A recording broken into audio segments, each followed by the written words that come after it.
今天给大家带来一幅古典写实油画的绘画过程。这幅画采用了传统的多层画法，从单色素描开始，再到后期的多次照染上色，最后达到逼真的感觉。这幅画是重画我2018年的一幅课堂习作。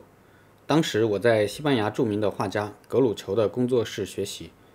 在最后的一节课的下午，他的女儿来到画室做模特，我们所有的学生都非常的激动。但由于我当时的手法比较生涩，而作画的时间呢也不够长，所以当时并没有完成。在几年之后呢，我又把这幅画当时的素材重新拿了出来重画，希望呢能够把这些年的技术的进步展示出来。接下来就是这幅画的过程介绍，我们边画边聊。首先呢，是在素描纸上画出线稿，然后把它拓印在画布上。这种做法一般用于需要长期进行的作品。由于刻画的更加的细致，所以我们需要更精确的线稿。在这期视频里面，我使用了复写纸拓稿。我用到的呢是一种铅笔复写纸。由于我的画布的底色比较深，所以你们看到这个线稿呢不是很明显。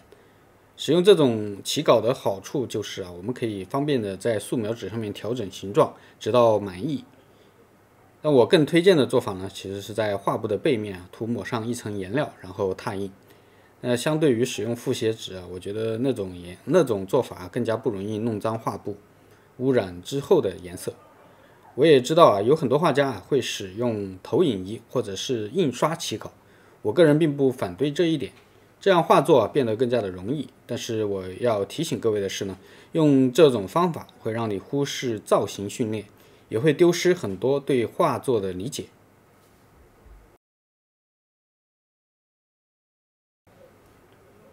接下来是单色素描，我们使用混合白在有色底上面画素描。这一遍使用的媒介是亚麻油和稀释剂，按照1:2来混合。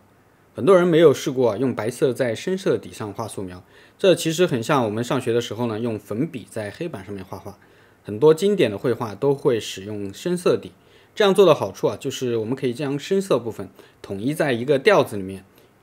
对于人物画来说，通常是用这种土色它能起到稳定画面的作用。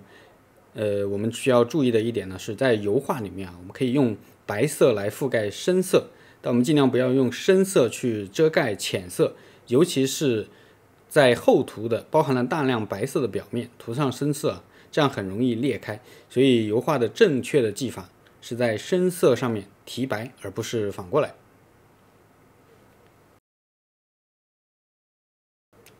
接下来画底层的肤色，在这一遍画好之前呢，我把肤色先预调好。这里使用的是混合白、土黄、土红和古蓝。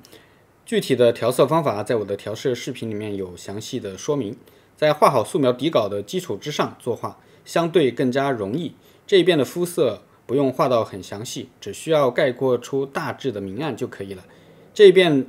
使用的是直接画法的技巧，结合了色彩和形状来进行。区别在于呢，这幅画里面用到的颜色更薄，也不需要画得那么完整，要为之后的操作留下空间。在这一步我为了直播的效果，特地画了一些眼睛的细节。其实我们在自己作画的时候呢是没有必要的，细节的刻画可以留到更后期再去处理。这遍我使用的媒介呢，主要是亚麻油和稀释剂，按照1:1的混合。第二层肤色，这一遍对于上一遍时间呢过去了比较长的时间，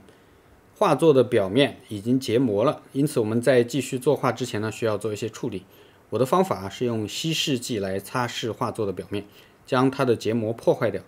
然后呢再在这个基础之上作画。我造画之前呢也是预先调好的肤色，这一遍呢我用的颜色有混合白、土黄、朱红、古蓝、象牙黑。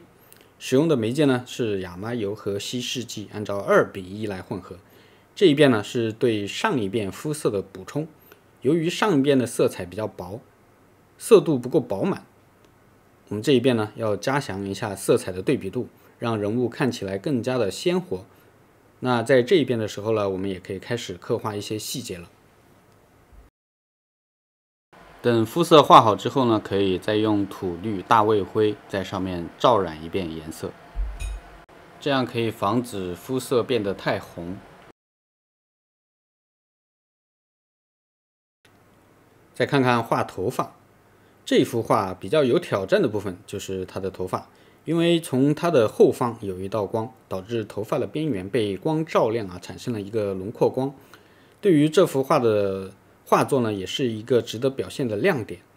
我们先要对头发的体积进行描绘，涂抹大块的颜色，然后再逐步细化，直到画头发丝。这里有一个秘诀画头发丝的时候如果使用拉线笔直接勾画头发的线条，最后出来的线条呢过于的清晰这样是不好的。我们不需要让头发丝看起来那么一根一根的那么精细，需要让它有一点模糊的效果，这样不会破坏整体的感觉。我的办法呢是先画一条略微粗一点的线，然后拿一支很小的软毛笔刷把这个线条打磨的模糊一点，然后再使用更精确的线条在这个模糊的影子上面稍微的划一下，这样子呢我们画出的头发就更加的真实有那种虚的感觉，也有实的地方并不是所有的地方都虚或者所有的地方都实。其实整个过程呢也是考验耐心的，画画时对画面的处理其实是一道选择题，你可以使用概括的方式，也可以使用更加精细的方式我们每一种方式呢都有取舍，并不代表好坏。世界上的艺术风格并没有高低的区别，但艺术家的能力呢却存在高低。我们选择自己适合的、喜欢的方式来作画即可。接下来是细节的打磨，到这一步的时候，人物的感觉其实已经很好了，但是呢，为了让作品更加的吸引人，我们还需要打磨细节。没错，我喜欢用打磨细节，而不是用刻画细节来形容它，因为用刻画细节呢，给人的感觉就是要精雕细琢，突出某一个部分，而打磨细节呢，而是为了让这个部分更加的和谐，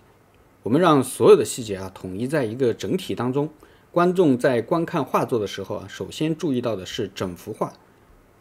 可能他完全没有意识到那些细节的存在，似乎那本来就应该如此。直到人们逐渐意识到这其实是用手画出来的，这样就得到了令人震惊的效果。要做到这一点呢，就要对细节的描绘有克制，不要陷进去。同时也要注意到细节也是有虚实变化的，它是包含在整体里面的，并且在画作当中呢始终的贯彻这一点。好了，今天的内容就先到这里了。想要学习完整过程的同学可以订阅我的会员频道，觉得我内容不错的可以点个订阅，开启小铃铛。我们下一期再见。